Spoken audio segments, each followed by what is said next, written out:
Está entrando no ar o programa Mídia e Saúde na TV. Oferecimento Clínica Biavati, a sua aliada em estética facial, corporal, íntima e harmonização. Rua Santos Dumont, 1634, 44 3024 0857. Olá pessoal, boa noite. Está começando mais um Mídia e Saúde na TV.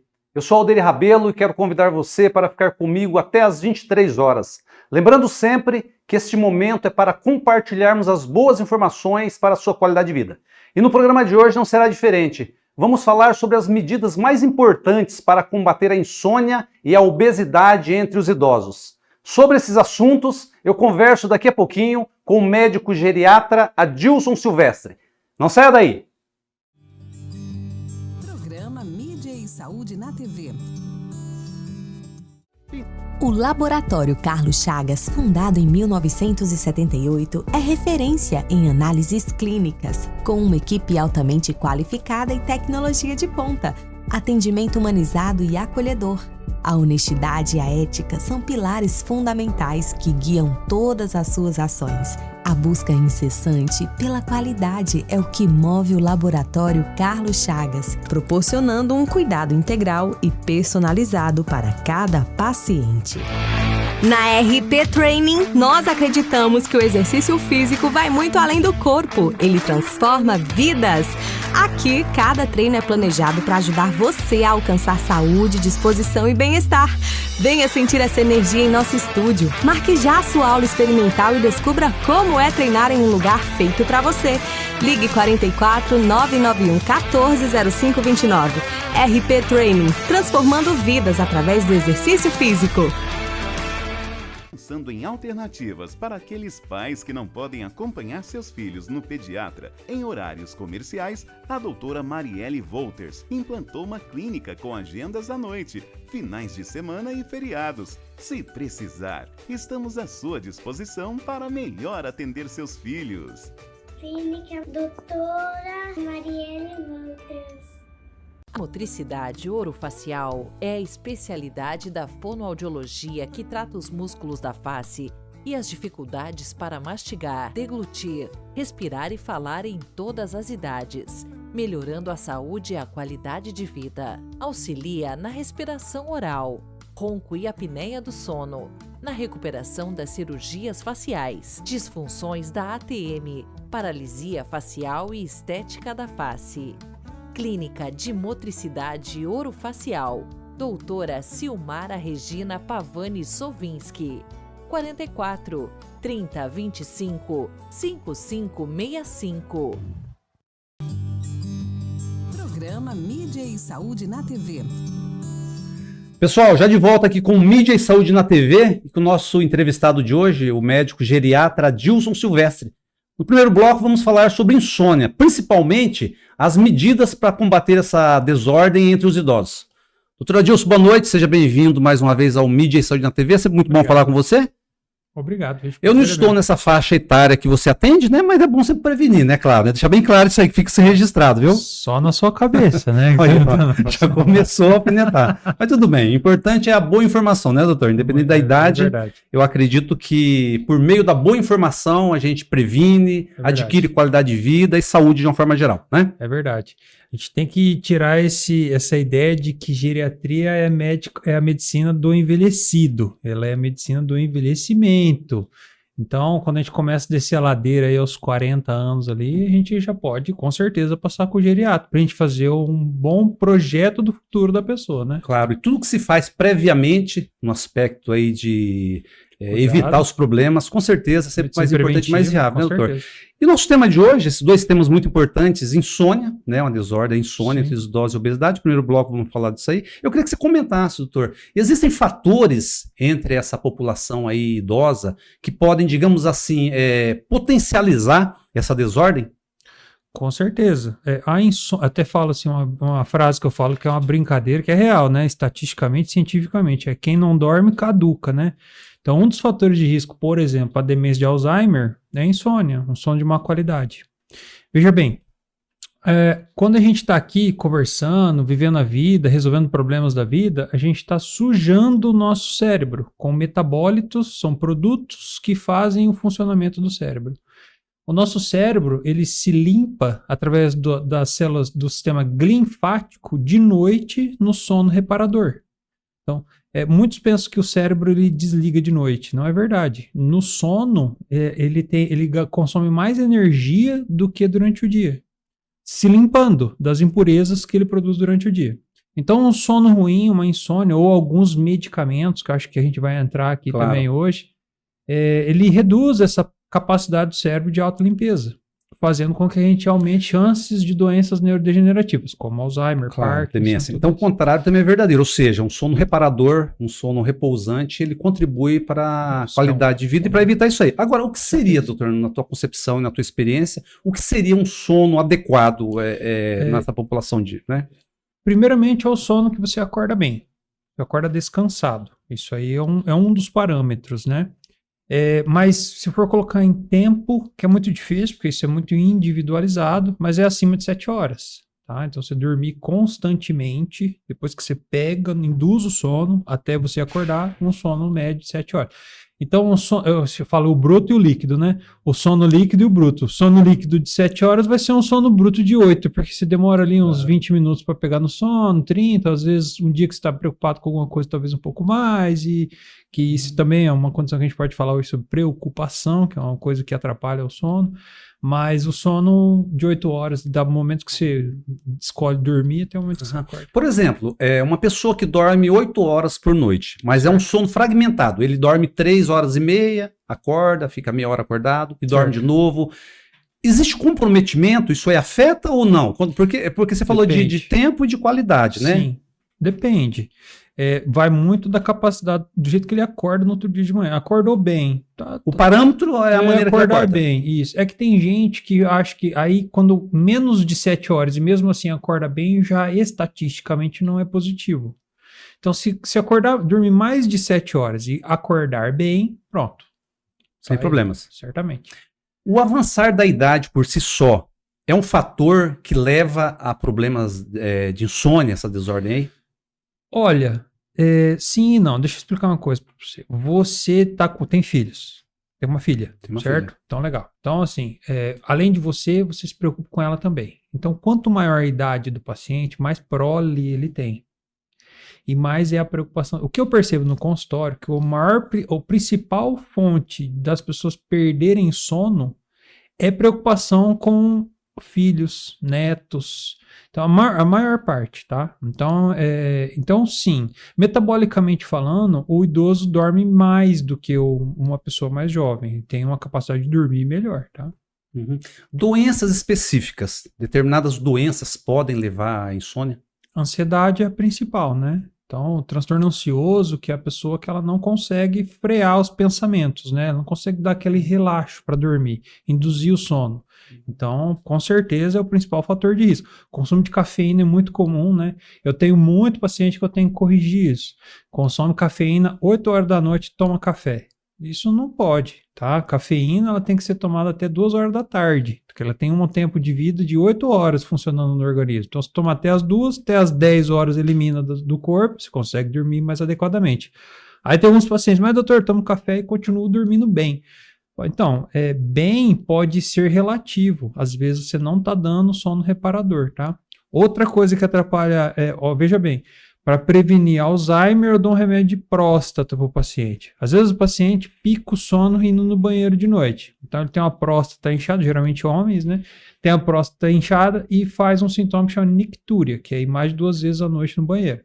Então o paciente vai 3, 4, 5 vezes no banheiro, e daí eu tenho que dar um remédio de próstata, para dar uma desinchadinha na próstata com o remédio, aí ele consegue urinar mais conteúdos da urina dentro da bexiga, e aí ele não vai tantas vezes no banheiro, melhora o sono dele. Então tem também outra... Perdão, pode falar.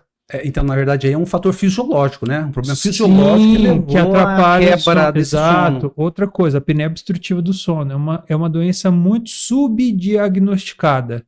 Ele ronca. Às vezes o paciente fica por 30, 40 segundos sem respirar. O oxigênio do sangue faz assim, ó, ele faz uma hipoxemia dentro dessa apneia obstrutiva do sono. E aí o sono reparador já era, não funciona. Então, inclusive, ronco é fator de risco para Alzheimer também, porque atrapalha o sono reparador. Então, aumenta risco cardiovascular. O paciente tem uma coronária lá com uma pequena obstrução na coronária do coração.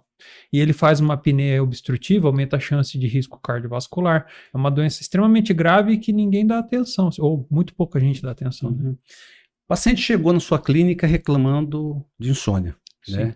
O que você avalia? Quais são os caminhos para você fazer um monitoramento e chegar a uma conclusão? Se é por determinado fator ou outro, enfim. São vários, né? Então eu pergunto sempre do café, que é sempre um fator determinante. Muitos toma café às 6 horas da tarde e Rivotril para dormir depois. Aí não, é um contrassenso, né? E o Rivotril é uma molécula ruim para ele também. Então, assim, você vai entrar dentro da individualidade de cada caso, né? Cada paciente tem uma dificuldade diferente de dormir e a gente tem que tentar resolver. O paciente com ansiedade, eu vou medicar essa ansiedade, né? Então, tem coisas diferentes que a gente faz. A insônia é um problema muito grave de saúde. Atrapalha a saúde mental do paciente, ele já não tem energia, então ele fica irritado, muitas vezes indisposto, sem energia. Tem a condição também relacionada à obesidade, é outro tema que a gente vai falar hoje. A insônia tem relação com a obesidade, porque a insônia gera o aumento de cortisol e de outros hormônios que atrapalham a gente a perder peso e tendem a ganho de peso. Então tem várias questões que o sono está incluso, sabe? Doutor, o exercício físico, de um modo geral, é indicado por vocês médicos como um hábito extremamente saudável no contexto geral da saúde. A minha pergunta é a seguinte: o exercício próximo ao momento de dormir, ele pode ser prejudicial? Pode ser. Ele aumenta o nosso metabolismo. Então é assim, o nosso organismo ele tem que ser preparado para dormir. E dentro disso existe uma questão que chama higiene do sono. Dentro da higiene do sono, que é o tratamento não medicamentoso para a insônia, certo? Que a gente tem que atrelar todos os pacientes. Dentro disso entra o uso da cafeína, entra não fazer atividade física até 2 horas antes de dormir. Algumas atividades a gente pode até fazer, por exemplo, yoga, que são atividades calmas, né? Atividades meditação. Exatamente. Leitura de livros sem tela. Uma coisa legal é tela. Uma das recomendações é não usar telas, celular, televisão, até 2 horas antes de dormir. É uma das recomendações. Por quê? Por muitos anos, o ser humano viveu sem energia elétrica. Ela é uma invenção relativamente nova para a nossa espécie. E o nosso organismo ele entendia o seguinte: quando dava o pôr do sol, não batia mais luz na retina e o corpo entendia, tá de noite. Está na hora de dormir, vou começar a liberar melatonina para fazer essa pessoa ficar relaxada e ele conseguir dormir, certo? O que a gente faz? Mete uma lanterna no zóio, né? Bota lá uma tela e fica lá assistindo TV ou celular. Com aquela luz, quando bate na retina, o corpo fica meio sem ter o que... Ué, era noite. Será que tá certo? Parece que é dia. E ele fica confuso, ele não sabe se te induz o sono ou não. E a gente acaba, às vezes, dormindo por exaustão e não por um sono de qualidade, entendeu? Entendi. Alimentação. Determinados tipos de alimentos podem ajudar ou prejudicar o sono? Sim, principalmente estimulantes, né? A gente já falou da cafeína. Existem estimulantes também. A cafeína existe no chocolate, por exemplo, que se esconde atrás disso, né? Tem alguns chás também que existe cafeína, né? Que é o principal estimulante que a gente consome, né? Gengibre também é um estimulante. Canela, cravo. Então, esses temperos são estimulantes. Então, não é bom a gente comer antes de dormir. Dando continuidade nessa vertente aí, mito ou verdade, alimentação pesada. Por exemplo, se eu comer uma feijoada, um churrasco, e logo em seguida foi dormir, isso aí pode ter alguma influência ou não? É um mito, doutor? Com certeza. Lembra que eu falei para você que o metabolismo cerebral aumenta dormindo? Então, o nosso cérebro ele depende de energia para poder se renovar de noite. Quando a gente come essas comidas mais pesadas, que demanda energia para o intestino absorver essa comida, falta essa energia é roubada do metabolismo cerebral para a digestão daquela comida, fazendo com que e isso entra também álcool, também atrapalha. Então, quando a gente dorme, você pode ver que quando uma pessoa exagera no álcool e acaba se embriagando, naquela noite que ele dorme, ele pode dormir até muito tempo, mas ele acorda, parece que não dormiu. Parece que ele teve uma noite mal dormida. Então, todas essas substâncias são ruins para o metabolismo cerebral, a noturno, né? Por exemplo, a gente fala muito falou de substâncias benéficas, né? Por exemplo, bem-estar, predisposição, serotonina, endorfina, dopamina. Quando a pessoa sofre de insônia, existe um declínio desses elementos? Certamente. É? Sim, com certeza. O cérebro cansado, ele já não faz as conexões sinápticas adequadamente. Então, ele com certeza ele tem atraso na quantidade desses neurotransmissores e também você piora o seu metabolismo, porque o cortisol, ele é um hormônio ruim para o nosso funcionamento. E a insônia aumenta muito o cortisol, que é o hormônio do estresse, né? Existem medicamentos específicos para insônia? Ou quando você vai pensar em insônia, você associa várias outras questões também, não especificamente a questão dessa desordem? Ou seja, tem um medicamento determinado para insônia, como existe para depressão, para ansiedade?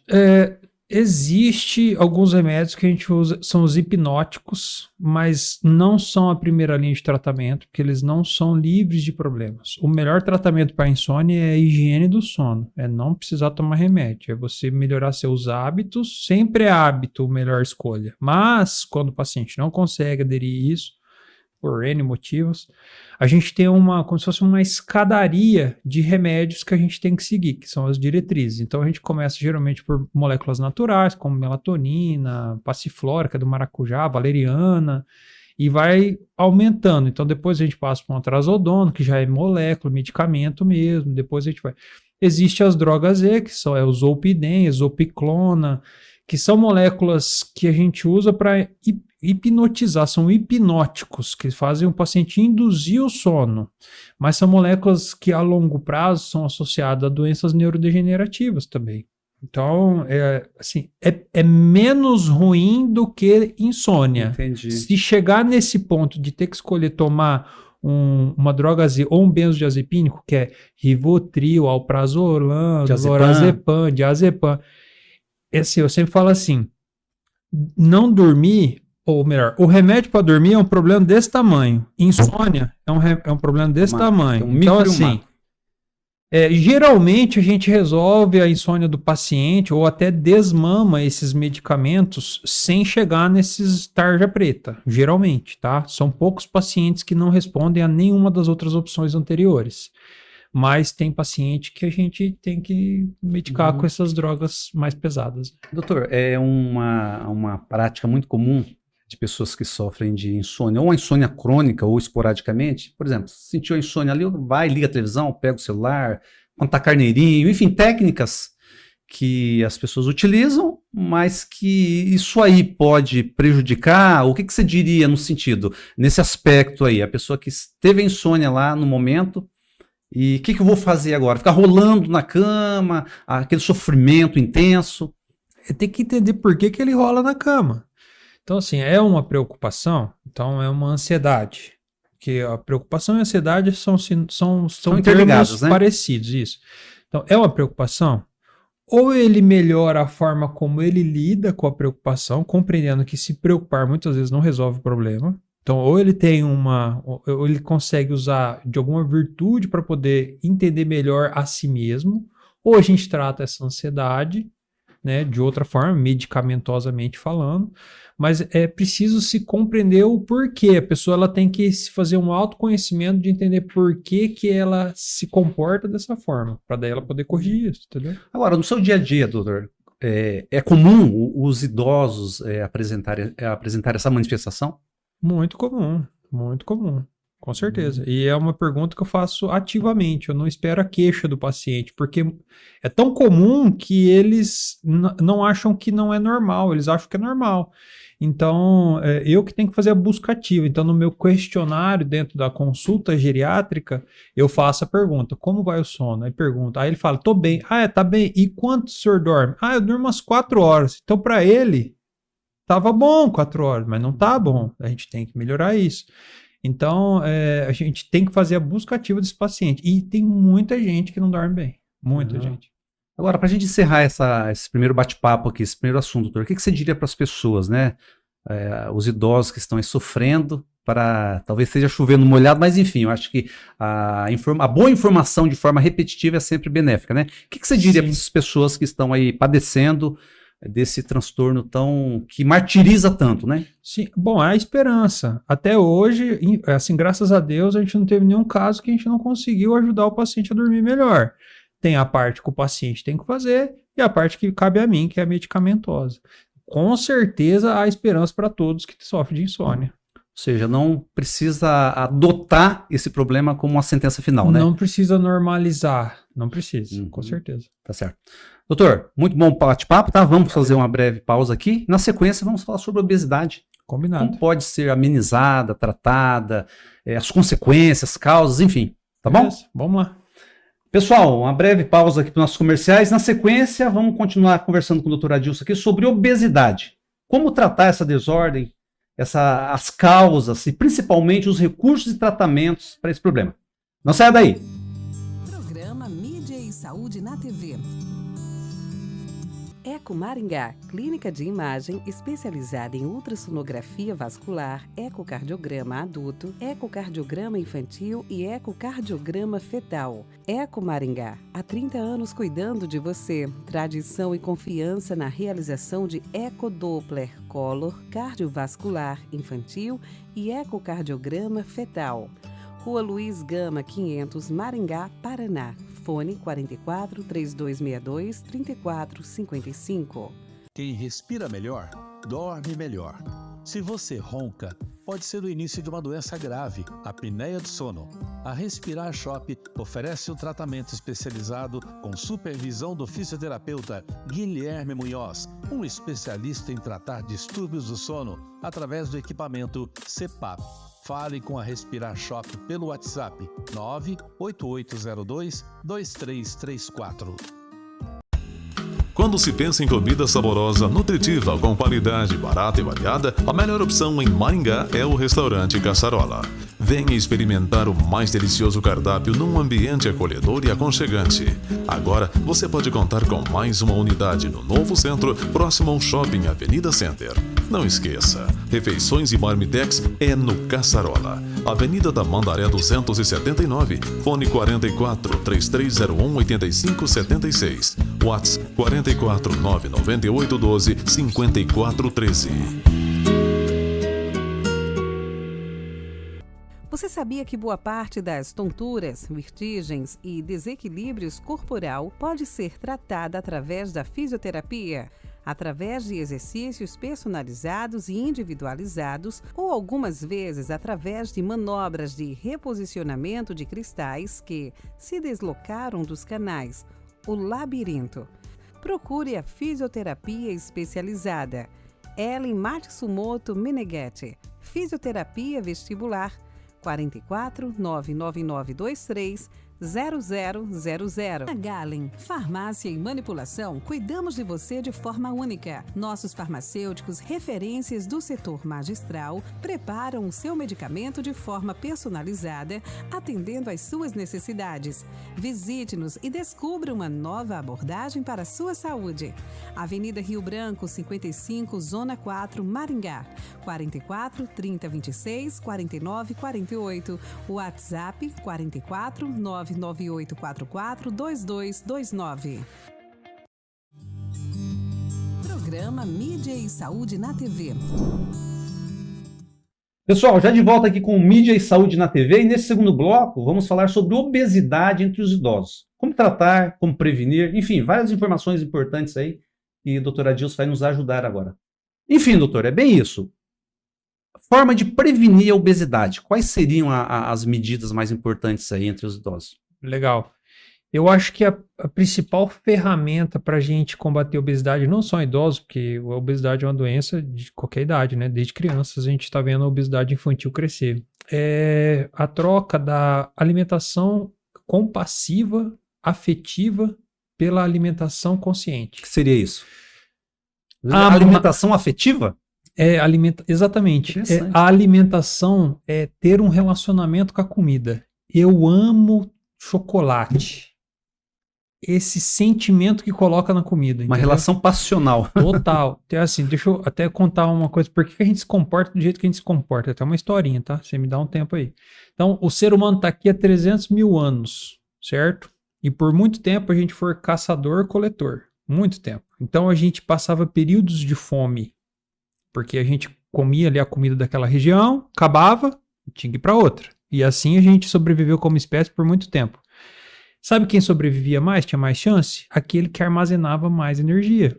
É aquele que ficava mais gordinho, entendeu? Um gordinho e um magrinho passa fome os dois, quem morre primeiro? Magrinho. Magrinho, entendeu? Eu e você, eu vivo mais, Com entendeu? certeza, bem mais, bem mais. Entendeu? Exatamente. Bom, então assim, nos últimos 5 mil anos a gente inventou a agricultura, tá? O criar gado e assim foi. Porém, nesses 295 mil anos, quem armazenava mais energia vivia mais tempo, certo? Isso por um instinto de perpetuação de espécie, certo? E a gente mantém esse metabolismo do homem das cavernas, certo? Então a gente tem, só que a alimentação hoje, num clique de um botão num celular, chega na sua casa. Você não tem mais que caçar, fazer nada. E isso faz com que a nossa população hoje, com acesso fácil a carboidratos ruins, principalmente, engorde. Então, e dentro disso existe outra questão também. Quando você era criança, quando você fazia alguma coisa boa, seu pai te presenteava com 1 litro de tubaína, que é puro açúcar. E daí isso dentro da cabeça da criança fazia ela ficar feliz, se sentir bem. Quando a gente fica adulto, a gente busca as mesmas experiências da infância muitas vezes, fazendo ter uma alimentação afetiva. É a alimentação que a gente tem um afeto por ele, pela comida. Muitos dos idosos têm afeto por pão. Por quê? O pão, como não tinha geladeira, foi o alimento base dessa geração que eu atendo principal. Porque o pão fazia uma fornada no domingo e comia a semana inteira. Ou seja, ele remete isso lá Total, no passado. exatamente. Então tem que haver a troca da alimentação afetiva para alimentação consciente. O que é alimentação consciente? Eu vou ter orgulho e prazer de levar à minha boca alimentos que me fazem bem. Então eu vou estudar comida, eu vou me educar a minha parte alimentar, e aí eu vou me alimentar de acordo com isso. O que é saudável, né? Claro. Exato. Essa é a base da obesidade. Entendeu? Doutor, agora, é claro, é comprovado que a obesidade é uma doença, né? Total. Independente da faixa etária, ela é nociva, né? Sim. Agora, entre os idosos, você considera que a obesidade é um fator mais grave em comparação a outras idades? Como que você vê isso aí? Ela é ruim em qualquer fase da vida. Eu não sei se não diria mais grave. A obesidade é o principal fator de risco para desenvolver diabetes, hipertensão, e diabetes e hipertensão são as duas doenças que são os principais fatores de risco de doenças cardiovasculares, que é infarto e derrame, e que são as doenças que mais matam as pessoas. Então a obesidade ela tem que ser combatida, e graças a Deus hoje a gente tem medicamentos para ajudar. Vou dar um exemplo, e tem muita genética envolvida hoje na obesidade. Muito se falava sobre que ter um bom peso, um bom shape, depende muito de genética. Isso não é verdade. Ou melhor, não dependia de genética. Isso não é verdade, depende muito de genética. Deixa eu te contar um negócio. Lembra a história que eu falei para você sobre armazenar energia no Homem das Cavernas? Então, guarda isso aí, que eu vou explicar um negócio. Quando a gente emagrece, o nosso organismo, ele não reduz o número de células de gordura, ele desidrata as células de gordura que tem, mas a quantidade é a mesma. O organismo entende que esse indivíduo que emagreceu está faltando energia. Então, quando ele começa a sair um pouquinho da dieta que ele estava fazendo emagrecendo, ou parando de usar alguns medicamentos que tem hoje em dia, as famosas canetinhas, o organismo dele entende que ele tem que armazenar aquela energia totalmente de novo. Então ele estimula o indivíduo a comer mais para poder armazenar aquela energia de novo. Para o indivíduo realmente emagrecer e manter-se magro, ele tem que fazer duas coisas. Manter a musculatura, extremamente importante para manter a taxa metabólica basal boa. E a segunda é ele se manter magro por uns 18 meses. Então ele vai dar um reset na forma como o corpo se enxerga. Ele vai falar, eu não preciso daquele excesso de gordura. daquele excesso de energia armazenada. Eu posso ficar bem magro. Então, tudo isso é envolvido no tratamento da obesidade. Em qualquer idade, tá? Lembrando que eu tenho um pós-graduação em nutrologia, então eu abordo antes o paciente. Na verdade, isso é um facilitador para você, né? Essa fusão aí de Total. geriatria com Isso. a nutrologia, atuar na nutrologia, Exatamente. né? O idoso, ele é mais propenso a desenvolver obesidade, ou seja, existe digamos, um problema metabólico que facilita a obesidade? Com certeza. Com o passar do tempo, a nossa taxa metabólica basal reduz. O que é taxa metabólica basal? Imagina um carro ligado, com o freio de mão puxado, o tanto de gasolina que esse carro gasta para não fazer nada, só ficar parado ali.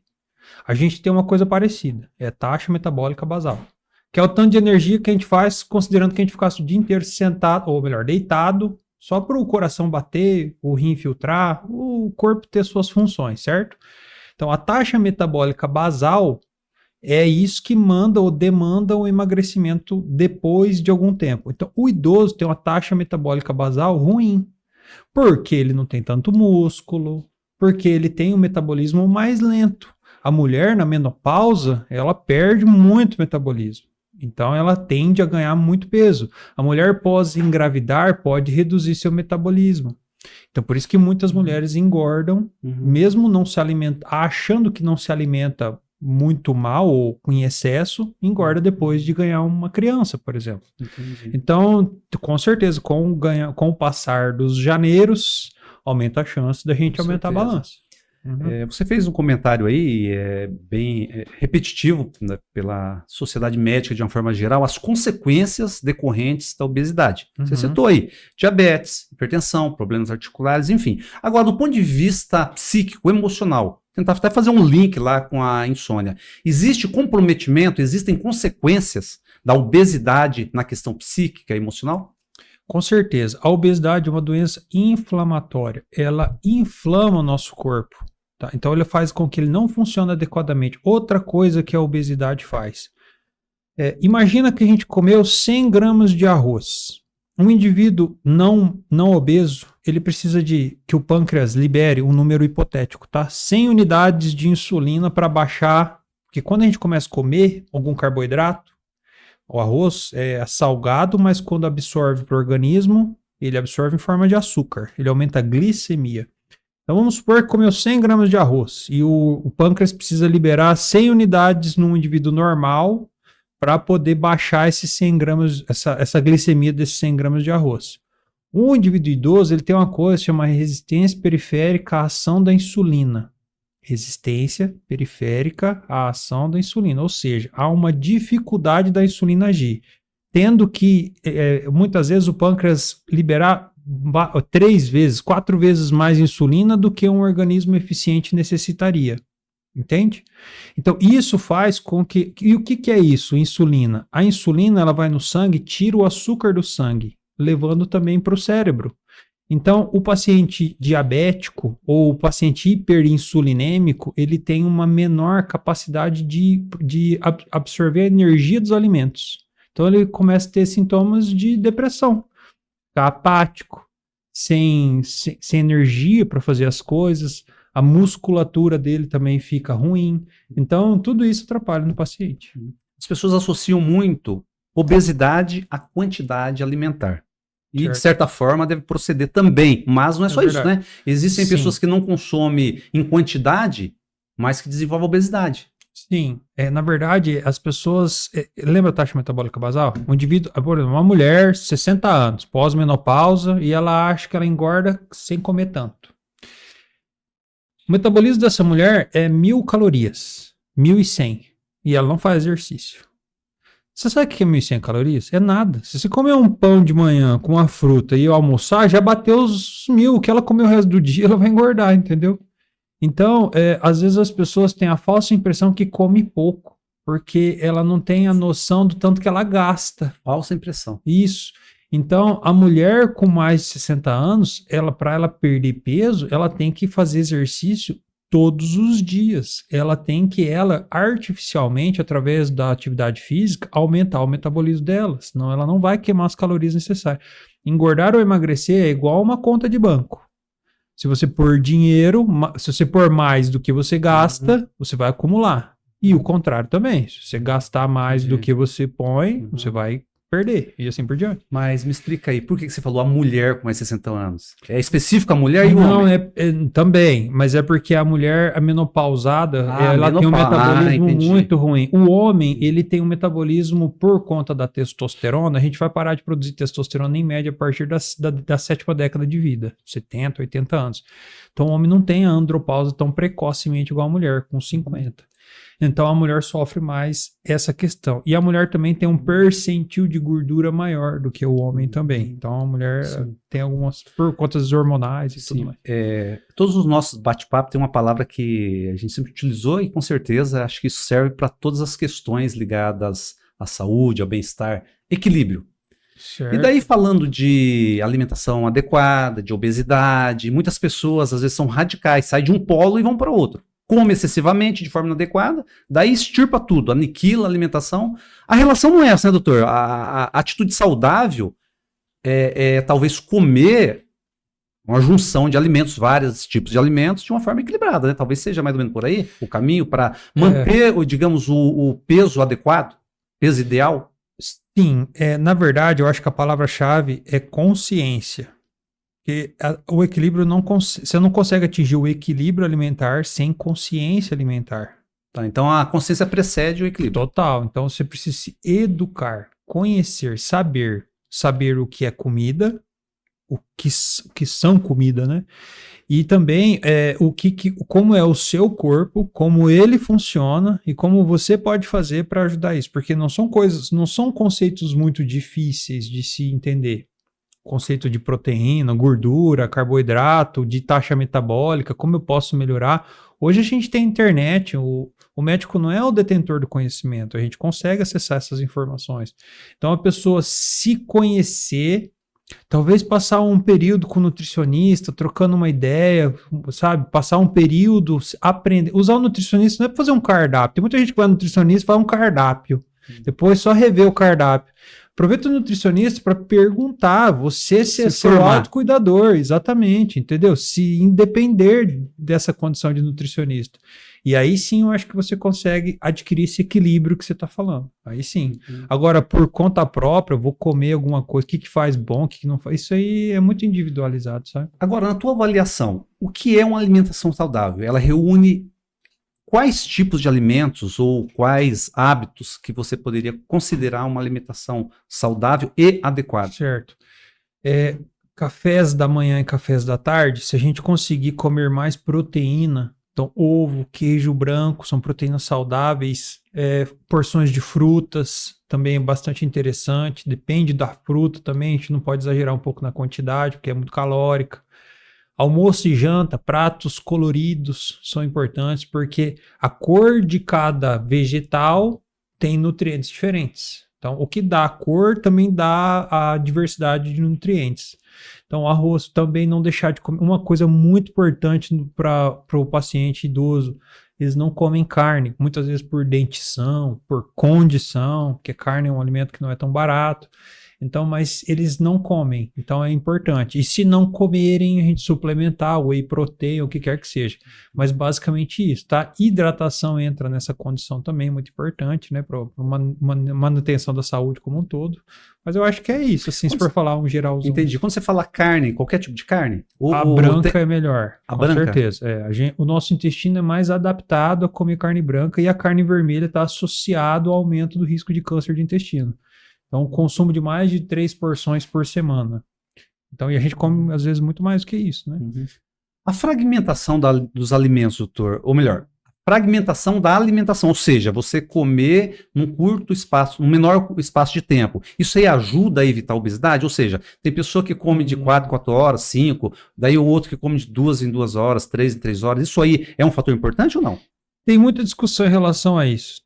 Tem escolas que ensinam a você dividir melhor, fazer várias refeições, e outras já são a favor do jejum. Eu sou do tipo que gosta do jejum. Eu gosto que a gente faça períodos de jejum. Isso é importante para a gente. E isso aí dá um tema para outra discussão que é bem amplo, esse tema em relação ao jejum intermitente, enfim. Mas não é real. A conta, ela não é uma por quantidade em relação a vezes, é quantidade de calorias, tanto que você gasta, tanto que você come, tá? Existe sim alguns alimentos que dão picos insulinêmicos. A insulina, ela pega o açúcar e transforma em gordura, certo? E se você usa lá muitos alimentos que dão pico de glicemia, que são carboidratos de alto teor glicêmico, que é açúcar, trigo branco e algumas outras moléculas, principalmente essas tendem a você armazenar mais energia em forma de gordura. Então, tem alguns alimentos que a gente deve evitar, sim. Isso que você falou aí desse pico glicêmico, né? Uhum. Tem a ver com caloria? Tá totalmente ligado ou não necessariamente? Tem a ver com quais são os piores carboidratos? São aqueles que são mais fáceis de serem absorvidos, digeridos. Que é o açúcar e a farinha, dois exemplos, né? Açúcar e a farinha de trigo branca. Por quê? Porque como ele dá um pico de glicemia, o corpo fala, eita, como é que eu vou baixar essa glicemia agora? E toma insulina. Já um feijão, uma leguminosa que vem dentro das vagenzinhas, já é um carboidrato que ele vai sendo absorvido devagarzinho, ele sustenta mais, ele não dá picos de glicemia. Esses picos de glicemias machucam o nosso olho, nosso rim, nosso cérebro. Então, eles machucam a microvasculatura. Então, é aconselhado você evitar o consumo dessas coisas. Açúcar, na minha opinião, nem devia existir, na verdade. A gente ouve muito, de uma forma leiga, as pessoas comentarem queimar caloria. Por exemplo, quase de uma forma matemática. O cara comeu uma feijoada lá, um churrasco, passou um tempinho, então vou caminhar, vou correr. Isso aí funciona, doutor? Ou não é uma regra? Você comeu exageradamente, também não é apologia para a pessoa comer e depois se exercitar. Mas a pergunta é essa. Comeu de uma forma talvez não é exagerado, mas também não foi adequado. Mas ele foi caminhar, foi correr. Isso aí funciona ou não? Logo, você está querendo dizer logo depois, ou comeu um monte no domingo, na segunda, ele manda ver, né? Não, ele quer compensar, ele Olha, comeu e ele quer assim, lembra a história da alimentação afetiva e consciente? Entra nessa conta, entendeu? Eu quero, tá bom, então assumiu o prejuízo, vou fazer, e é o gasto calórico, então ele comeu lá 1.000 calorias num almoço, ou 1.500 calorias no almoço com a feijoada, no domingo, certo? Aí na segunda-feira ele quer correr na esteira 2 horas para queimar 700 calorias para diminuir um pouco o prejuízo que ele teve. Olha, sim, vai aumentar o gasto calórico e vai compensar esse consumo. Mas não seria melhor talvez ele evitar comer exageradamente? Não, com certeza, com certeza. Mas sim, você faz por onde? Tem gente que eu tenho amigos, eu não bebo, né? Mas tem amigos que bebem e correm para poder beber, entendeu? E tá tudo bem, não tem problema, são escolhas. Por exemplo, se alimentar ingerindo líquido, seja um suco natural, água, isso aí tem alguma influência para evitar ou para minimizar a obesidade? Não tem nada a ver. Não? Não. É uma conta do banco. Lembra da conta do banco? É tanto de caloria que entra e tanto que você gasta. Pronto. Se você coloca ali, por exemplo, se você colocar um refrigerante ou um suco, ele tem caloria, vai entrar na conta da caloria. Agora, eu tenho o hábito de tomar água com gás e limão espremido, 0 caloria. Então, eu simplesmente, até ajuda a digestão, né? Porque é ácido o limão. Então, vai de cada um, assim, mas não influencia. Se tiver caloria, vai influenciar negativamente para ganhar peso. Entendi. Aliás, doutor, a gente vê assim, o ácido como algo nocivo, sempre tentando combater de uma forma até inadequada, mas o ácido ele é importante, né, para a digestão, né? Com certeza. Tem muita gente que usa pantoprazol, meprazol, os prazol da vida. Agora tem o Inzelm, que é uma molécula mais nova, que diminui a acidez do estômago. A acidez do estômago ela é importante para a gente absorver vitamina B12, outros remédios, eles dependem da acidez do estômago, né? Toda a tecnologia do remédio é desenvolvido para ser absorvido num pH bem ácido do estômago. Daí você vai lá e toma o meprazol, reduz um monte a acidez do estômago e interfere no efeito daquele outro remédio. Ou da própria digestão de vários nutrientes da alimentação. Então, sim, com certeza a gente depende da acidez do estômago. A gente precisa dela. Tá e certo. Combater ela é ruim para a gente absorver nutrientes. Tá certo. Doutor, como sempre, a gente fica com aquele gostinho de quero mais e sempre questões para fazer. Por isso que eu te convido sempre. eu peço para você estar sempre presente aqui no Mídia e Saúde na TV, É um prazer, porque é muito importante para todos nós. Nosso tempo já acabou, tá bom? Beleza. Mas a gente se encontra em breve aí, tá bom? Boa noite para você, bom final de semana, um abraço e nos encontramos aí. Valeu, bom? um abraço. Até mais. Até mais, tchau. Pessoal, Mídia e Saúde na TV está terminando por aqui, mas nos encontramos na terça que vem. Não deixe de acessar nossas redes sociais e se inscrever no canal Mídia e Saúde na TV. Um forte abraço e até terça.